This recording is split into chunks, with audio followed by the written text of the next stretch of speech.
Primeiro, bom dia. Bom dia a todos, espero que vocês tenham tido um ótimo feriado, né? E a gente vai dar sequência, então, à nossa discussão quanto à dinâmica molecular. Esse vai ser a última parte da discussão da dinâmica molecular, né? Na próxima semana, a gente já vai estar iniciando com a rede Boltzmann, né? E o doutor Adriano, ele vai entrar aqui no meio, no final da aula de hoje, e comentar para vocês um pouco como vai ser as discussões quanto à rede Boltzmann, né?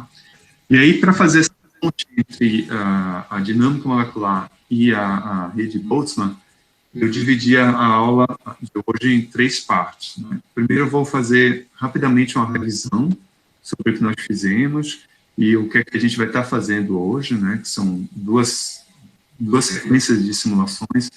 A primeira é quanto à interface, né, de um hidrocarboneto com a água, para obter as propriedades interfaciais, que vão ser importantes na discussão da rede Boltzmann. E a segunda vai ser um caso que a gente vai estudar, o caso do CO2 no estado supercrítico, que é como a dinâmica molecular pode nos ajudar a estar mapeando o tipo de fases, né, e obtendo propriedades tanto de transporte, termodinâmicas e da caracterização desse fluido em si. Então, a gente vai envolver uma parte do estudo da difusão, bem como também a estruturação, né, desse sistema via dinâmica molecular. Finalmente, o Alessandro vai estar nos acompanhando aí na apresentação da prática, né, dos 2 casos. Esses são casos cujas simulações elas demandam um tempo, vai ser usualmente a máquina, né, que a gente vem fazendo os testes, ela excede o tempo da aula, e, portanto, a gente vai estar usando resultados prévios que já foram realizados em termos da simulação, né? Mas só que para a programação de vocês é o tipo de cálculo que vai exigir algumas horas, né? Então, quando vocês executarem, vocês deixarem reservado esse tempo, né, para o computador de vocês estarem realizando os cálculos. E, em seguida, o Dr. Adriano vai estar apresentando um pouco sobre a programação para a rede Boltzmann, né?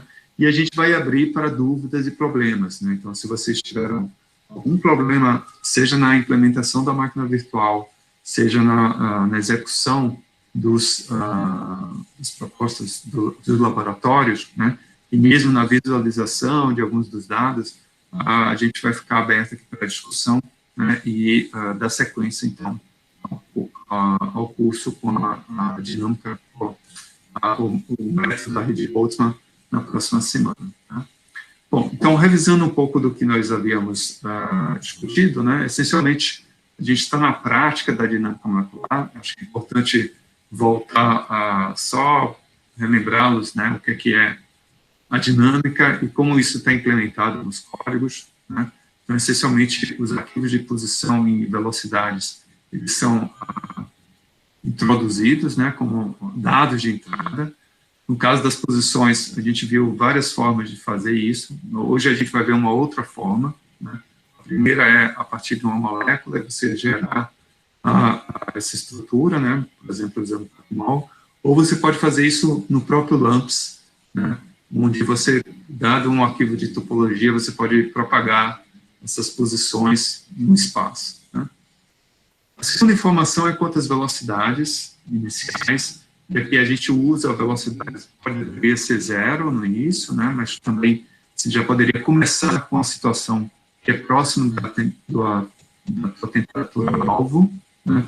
Para isso a gente usa uma distribuição de velocidades que o próprio código ele produzindo para cada átomo, ele vai atribuir uma velocidade dentro de uma distribuição, né, para a temperatura que a gente escolheu, e a partir desses 2 ingredientes a gente vai conseguir fazer a propagação, né, temporal das posições atômicas, né? Então, um outro ponto que é importantíssimo, né, que eu sempre volto a realçar, é que faz parte do segredo, né, do sucesso da dinâmica molecular, seria o cálculo de forças, né, em função do tempo, e a gente precisa, então, definir quem é o potencial para descrever essas interações atômicas, e essas interações, elas dependem das posições atômicas. Então, uma vez que eu conheço as posições atômicas, eu consigo obter quem são as energias, e, portanto, calcular as derivadas que me dão as forças. E, a partir disso, eu faço a propagação temporal, né, na solução das equações de Newton, ou do Hamiltoniano de nosso interesse, e a cada passo eu vou acumulando as propriedades físicas observáveis, né, temperatura, pressão, volume, viscosidade, o que a gente achar interessante para estar fazendo. Isso é feito num ciclo, né, de N passos, lembrando que o que interessa para a dinâmica molecular é a média temporal desses observáveis. Tá? Então, muito dos exercícios foi exatamente no sentido de mostrar, né, esses efeitos, e isso é realizado, né, em função do tempo. Bom, eu volto a realçar a questão das forças, né, e aqui a gente usou potenciais intra e intermoleculares, o chamado potencial Lennard-Jones. A gente vai ver algumas outras formas, tem uma infinidade de potenciais disponíveis na literatura, depende do teu sistema, das condições da qual esse potencial ele foi parametrizado, né? Então, isso aqui tem que se tomar muito cuidado com que tipo de potencial você está usando para os seus cálculos, né? Porque a informação física, ela está embebida, né, dentro desse potencial. E nas nossas práticas, a gente usou o Lennard-Jones, que é um potencial do tipo RA6 e RA12, né, onde você tem um termo atrativo e um termo repulsivo. Né? Lembrando que o termo atrativo ele tem significado físico, né? Ele vem das equações de expressão de London, e o termo repulsivo, essencialmente, ele tenta reproduzir na região onde os átomos estão próximos uns aos outros, desse decaimento exponencial que era esperado, mas numericamente isso aqui é mapeado numa potência de 1 sobre R12. Né? Bom, além disso, para alguns sistemas, a gente também considerou alguns potenciais com moléculas complexas, né? E aqui entra termos de mecânica molecular, ou seja, você tem a descrição das ligações, dos ângulos de torção, e também as relações entre a parte eletrostática, né, e a parte intermolecular, né, via Van der Waals, que seria o nosso potencial de Lennard-Jones. Né? Então, nós fizemos algumas das práticas usando esse conjunto de potenciais. Né? O que eu queria chamar a atenção, então, hoje a gente vai tratar da interface, né, da salmoura ou da água pura com um conjunto de moléculas de hidrocarbonetos, né? Nesse caso em particular, a gente está interessado tanto na difusão, viscosidade e na tensão interfacial, e a escolha dessas propriedades, ela vem em função de serem ingredientes que vão ser utilizados na próxima etapa do curso, que seria a rede Boltzmann. Né? Então, a gente vai usar parte dessa informação como dados de entrada para esses sistemas. Isso vai ser feito sobre diferentes temperaturas e pressões, né? De tal modo que a gente consiga ter um conjunto de dados para estar descrevendo como esse sistema se comporta em função das condições termodinâmicas de interesse. Né?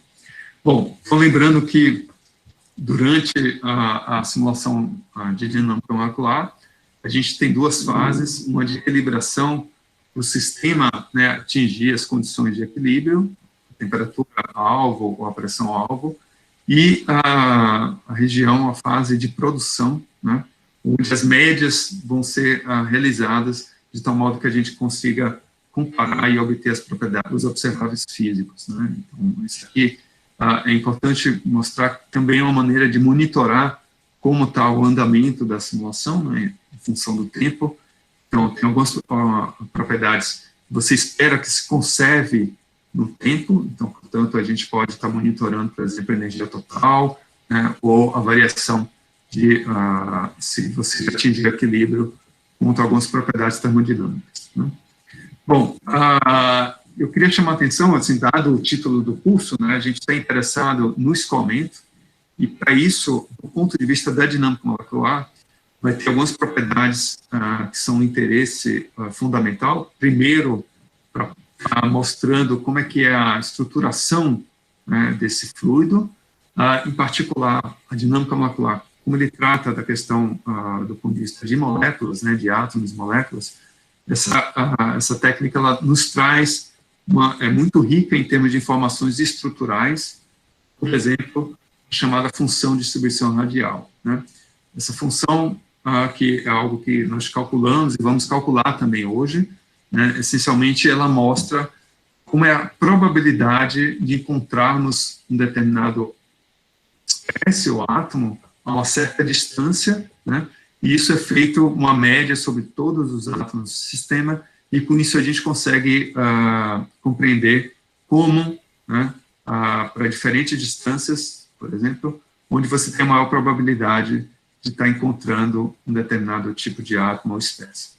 A vantagem aqui é, além de entendermos como está estruturado, né, esse fluido ou sólido, né, teu sistema, a gente consegue inferir sobre a fase da qual ele se encontra, né, se na fase fluida, se na estrutura sólida, cristalina, amorfa, bem como no gás, né, e também, né, acho que tem dois pontos importantes que eu queria realçar. Então, aqui tem uma típica função de distribuição radial, né, em função da distância. Então, note que tem algumas regiões que você tem picos, né, um aumento dessa função. Então, significa que aqui é a maior probabilidade de você encontrar átomos a essa distância. Se eu faço a integral desse pico, né, ele me dá o que seria a coordenação, né, ou seja, no linguajar do pessoal da química, seria a primeira camada de solvatação, né, desse fluido, depois aqui a segunda camada, a terceira, e assim por diante. Né. Então, você conhece bem o ambiente atômico, né, como está estruturado seus átomos naquele fluido. E outra grande vantagem dessa função é que se a gente tira a transformada de Fourier dela, significa que a gente tem acesso ao que seria a difração de raio-x daquele fluido. Né? Então, você consegue comparar diretamente com resultados experimentais. Né? Bom, então, uma vez que eu conheço as propriedades estruturais, outra propriedade que é de grande interesse para descrever, em termos do escoamento, né, seria a difusão desses átomos e moléculas naquele sistema, e para isso a gente vai calcular, né, o chamado deslocamento quadrático médio, que nada mais é do que a evolução temporal, né, da diferença entre a posição da molécula ou do átomo em um determinado tempo, em função daquele tempo de origem, né, onde a gente começou a fazer o cálculo. Obviamente, essa origem ela pode ser modificada de tal modo que, com um pequeno conjunto de dados, a gente consiga resultados bem mais robustos quanto à difusão. E a difusão também você consegue comparar com resultados experimentais, né, e dessa forma descrever como são as propriedades de transporte daquele sistema. Né.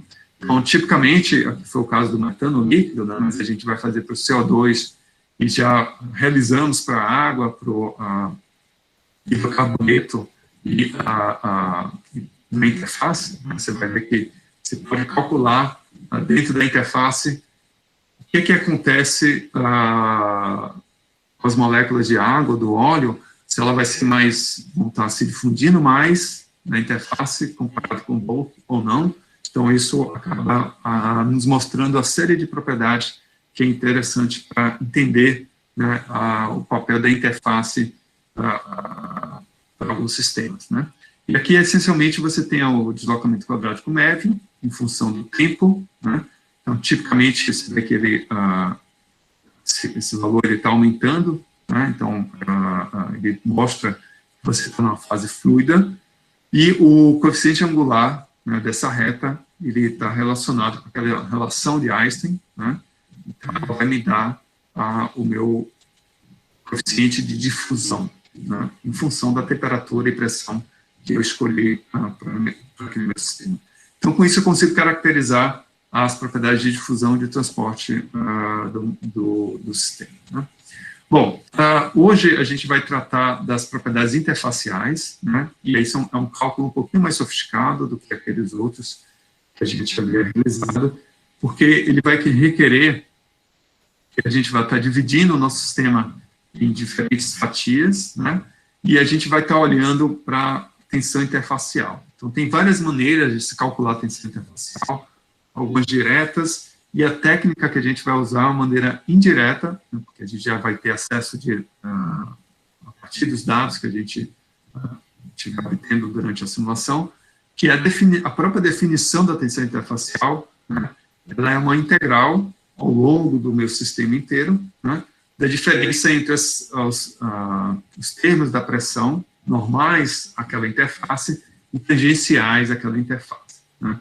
Então, com isso eu consigo determinar, né, se eu conheço o tensor de pressão, né, os elementos de pressão em cada ponto, né, cada sítio, cada átomo, né, eu consigo fazer essa integral, que é exatamente o que a gente vai estar fazendo. Então, de onde vem essa relação, né? A pressão ela pode ser obtida em função da média temporal do tensor de estresse, né? E, essencialmente, ela depende da energia cinética, né, que é o momento quadrado sobre m sobre massa, e o termo do virial, né, que seria as posições e as forças que estão atuando sobre cada átomo ou cada sítio, né, naquele meu sistema, né. Isso é feito uma média temporal, né, e por isso a gente vai acumulando cada um desses elementos e depois fazer uma média temporal, né. E aí eu consigo, a partir disso, obter quem seria esse tensor, né, e para cada uma das direções, os elementos desse tensor, né, em cada uma das direções, e integrando isso espacialmente, né, então, ao longo da minha interface, eu vou conseguir verificar, calcular quem seria essa tensão interfacial, né. Se a gente for ver a diferença de pressão, o que é esperado, né? Esperado que se eu estou na fase água-óleo, né, então, qualquer fluido A e fluido B, essa diferença de pressão no fluido A, ele vai ser praticamente zero. E aí, quando a gente chega na interface, ou você começa a sentir a interface, ou seja, moléculas de uma fase entrando na outra fase, você tem um pico, né, dessa diferença, e depois volta a ser zero, porque você está tratando do mesmo fluido, né? Então, nesse sentido, o que a gente vai estar tentando quantificar é exatamente essas variações, né?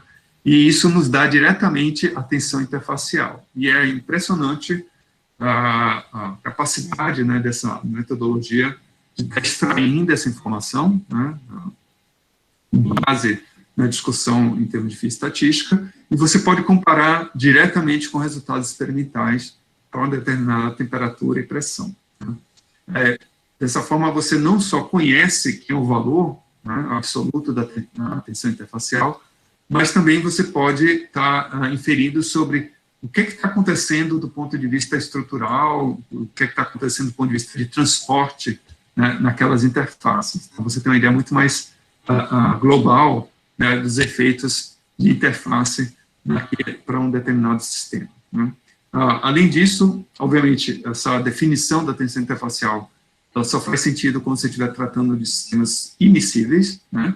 Porque aí, quando você tem a miscibilidade, você não consegue definir mais a interface, e, portanto, a gente não tem acesso a essa informação, né?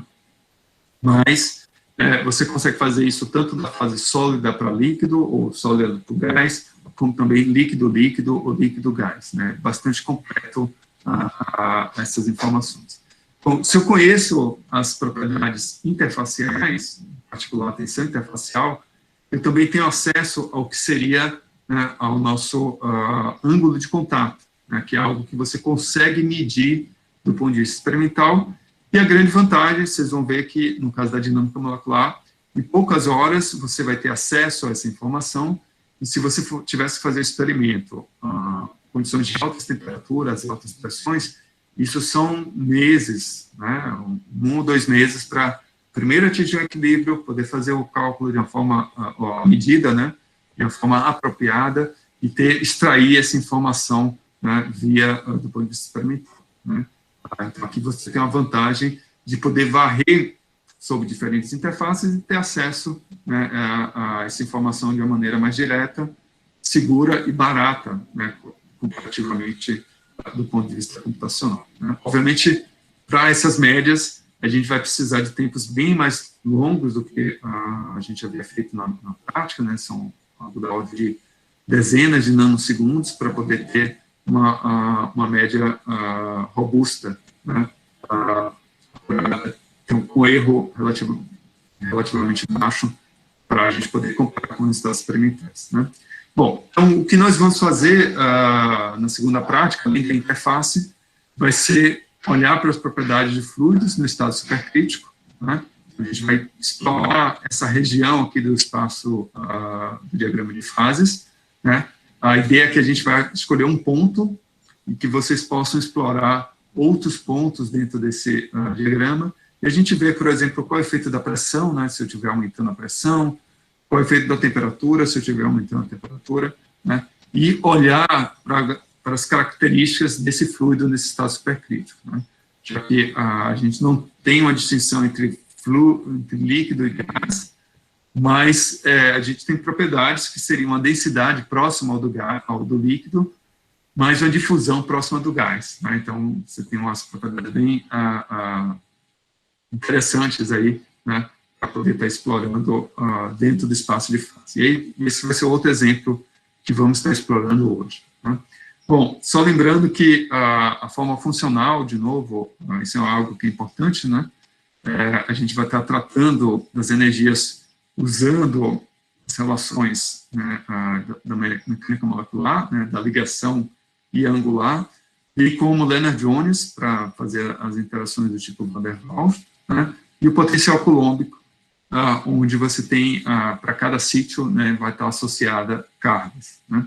As propriedades de transporte a gente vai poder estar explorando, pode ser outras além da difusão, né, e também teríamos a possibilidade de calcular a viscosidade. Né, a viscosidade, ela implica, né, uma série de passos, né. Eu vou mostrar aqui rapidamente, só para vocês terem uma ideia de como é que é esse processo, né.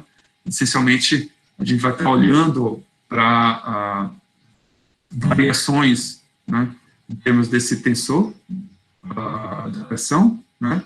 Com isso, eu vou calcular, para eu chegar a esses resultados, vou estar calculando a função de correlação, né, essa pressão, esse elemento desse tensor varia em função do tempo, da mesma forma que eu fiz que a gente fez para a difusão, né, lembrando que o tensor de pressão, ele depende da energia cinética, né, bem como o virial, que são as posições e as forças. Né? Então, a partir dessa função de correlação, a gente consegue obter a viscosidade, né?